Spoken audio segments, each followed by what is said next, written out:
தனுஷுக்கு எதிரான நயன்தாராவின் குற்றச்சாட்டு பரபரப்பை ஏற்படுத்தி இருக்கும் நிலையில் அண்மையில் சிவகார்த்திகேயனின் மேடை பேச்சும் விவாதத்திற்கு உள்ளானது. இதுகுறித்து சற்று விரிவாக பார்க்கலாம்.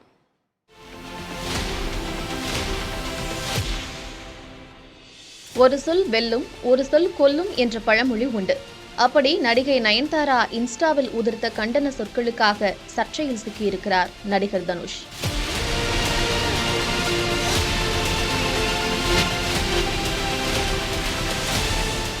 நயன்தாராவின் திரைப்பயணம் மற்றும் திருமண வாழ்க்கையை நெட்ஃபிளிக்ஸ் நிறுவனம் ஆவணப்படமாக தயாரித்துள்ளது.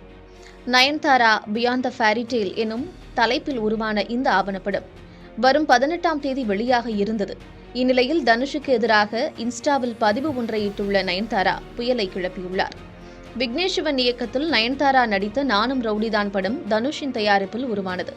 அந்த படத்திலிருந்து 3 நொடி காட்சியை பயன்படுத்த தயாரிப்பாளரான தனுஷ் 10 கோடி ரூபாய் கேட்பதாக குற்றம் சாட்டியிருக்கிறார். தனுஷின் பழிவாங்கல் நடவடிக்கையால் தானும் தனது கணவரும் பாதிக்கப்பட்டுள்ளதாக குற்றச்சாட்டுகளை அடுக்கியுள்ளார்.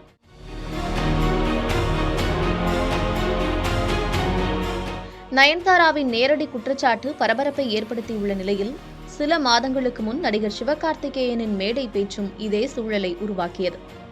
உங்களுக்கு அடையாளப்படுத்த நான் யாரையும் கண்டுபிடிச்சி உங்களுக்கு நான் தான் வாழ்க்கை கொடுத்தேன், உங்களை நான் தான் ரெடி பண்ணேன், அந்த மாதிரிலாம் நான் சொல்ல மாட்டேன். ஏன்னா என்னை அப்படி சொல்லி பழகிட்டாங்க, நான் தான் வாழ்க்கை கொடுத்தேன்னு. அந்த மாதிரியால் நான் இல்லை.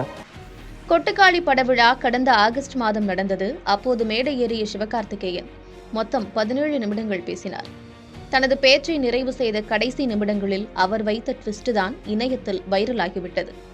இவங்களை நான் தான் கண்டுபிடிச்சு வாழ்க்கை கொடுத்தேன்னு சொல்ல மாட்டேன், ஏன்னா எனக்கு வாழ்க்கை கொடுத்தேன்னு சிலர் சொல்லி பழகிட்டாங்க. அப்படிப்பட்ட ஆள் நான் இல்லைன்னு வருத்தம் கலந்த புன்னகையோடு சொல்ல வந்த கருத்தை சரியாக பதிவு செய்துவிட்டு அடுத்த டாபிக்கு நகர்ந்து விட்டார் சிவகார்த்திகேயன். 17 நிமிட பேச்சில் அந்த 15 நொடிகள் ஹைலைட் ஆகிவிட்டது.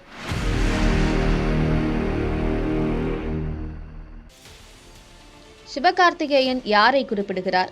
அவர் பேசியதன் நோக்கம் என்ன என்று பல கேள்விகள் இணையத்தில் எழுப்பப்பட்டன.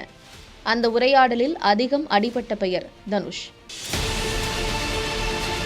சிவகார்த்திகேயன் பொடி வைத்து பேசினால் அதில் தனுஷின் பெயர் அடிபடுவதற்கு என்ன காரணம் என்ற கேள்வி சிலருக்கு எழலாம். இதற்கு ஒரு பின்னணி கதை உண்டு.